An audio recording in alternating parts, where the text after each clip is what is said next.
So if anybody asks you why here on Earth do we experience summer, fall, winter, and spring, I'm hoping that after we have this discussion, or even before this discussion, you answer with, it has to do with the fact that the Earth's axis of rotation is tilted.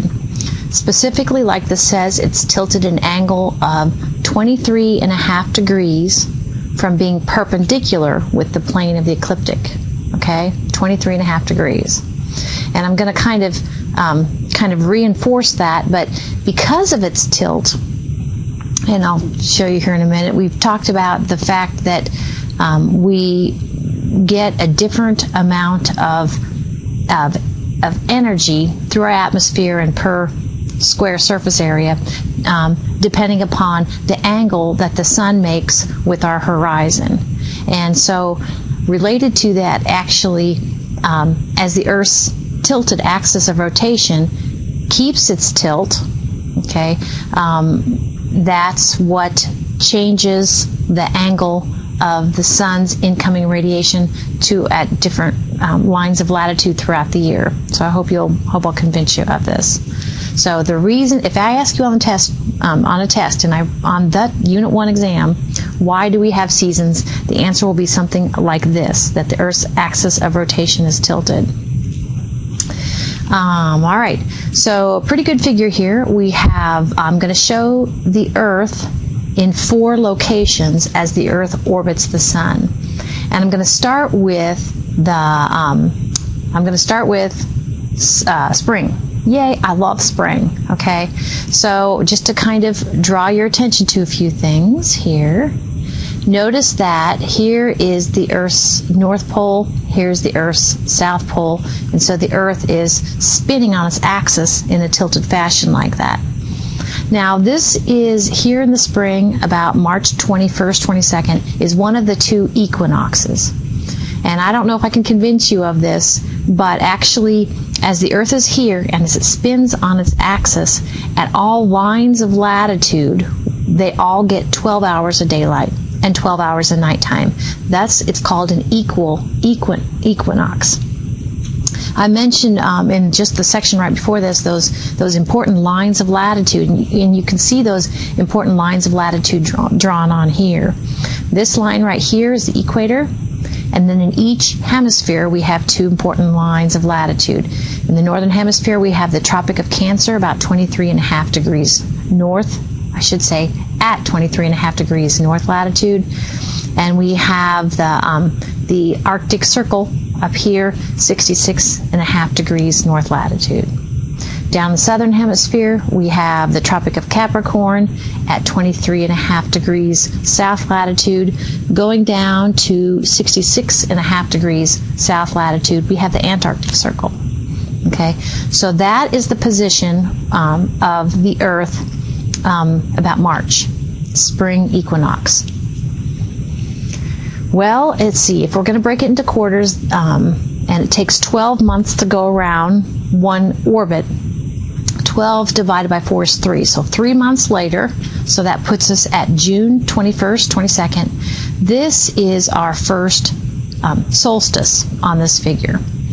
Now, remember that this, the North Pole, our axis of rotation, is pointed towards the star Polaris. The other thing is, like you can see on the figure, and can see as I'm trying to demonstrate here, if the sun is here, can you see where the northern hemisphere is tilted towards the sun? Now, it's not warmer in the summertime because of this proximity, because we're leaning towards the sun. It's warmer here because of the directness of the sun's rays. Okay? So this is summer in the northern hemisphere, but can you see where it's winter in the southern hemisphere? Okay, so I hope that all works for you. Notice that in this particular time, at the summer solstice for us, I'll go ahead and write in summer solstice for us in the northern hemisphere. Notice that the place that's getting the most direct rays, I didn't draw that very good, that's supposed to be a perpendicular. The location, the line of latitude getting the sun is making a 90-degree angle there with the horizon at noon, is that Tropic of Cancer, 23.5 degrees north latitude. So 3 months later, after June 21st, 22nd, we get to the second of 2 equinoxes. Okay, so this would be our fall equinox. Okay, September 22nd, 23rd. Both of the equinoxes, as the Earth spins on its axis, all lines of latitude get 12 hours of daylight, 12 hours of nighttime. So 3 months later, we end up at now when it's winter time in the northern hemisphere. Specifically in the northern hemisphere, this would be the winter solstice. Okay, and in this case, like I think we saw before, the location that's getting direct perpendicular, the most direct sun rays, is that 23.5 degrees, 23.5 degrees in the southern hemisphere, the Tropic of Capricorn. Okay, so you talk about beam depletion. You know, we talked about how the fact up here we have the most amount of beam depletion in the northern hemisphere, and we have the most amount of beam spreading in the northern hemisphere in this season. That's why it's colder. One more thing, let's see, I can't remember how I did this. All right, this is kind of a summary slide. So the term insolation is a good one. It's an important one. Our sun is a star, and our sun is sending out energy in all directions, and we get just a small fraction of that of the sun's energy, and it hits the Earth. So that amount of energy that the sun gives, it's kind of like I have to picture it as a sheet of energy that the sun gives the Earth is called its insolation. So then kind of how that insolation is divvied up, or how much of that insolation gets to the Earth's atmosphere, gets through the Earth's atmosphere and it reaches the Earth's surface, that can vary. Okay, it will vary throughout the course of the year, and it can vary from day to day, in fact, the amount of insolation that we get. So the amount of insolation that we get varies with the solar angle.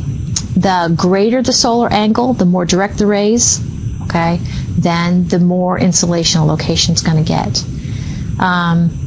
Remember that with the solar angle comes changes in the effect of beam spreading, also the effect of beam depletion. The next thing I want to talk about is the fact that depending upon where the Earth is in its orbit about the sun, whether it's over here at the winter solstice, or at one of the equinoxes, or the summer solstice, or at the fall equinox, different lines of latitude will get different number of daylight hours.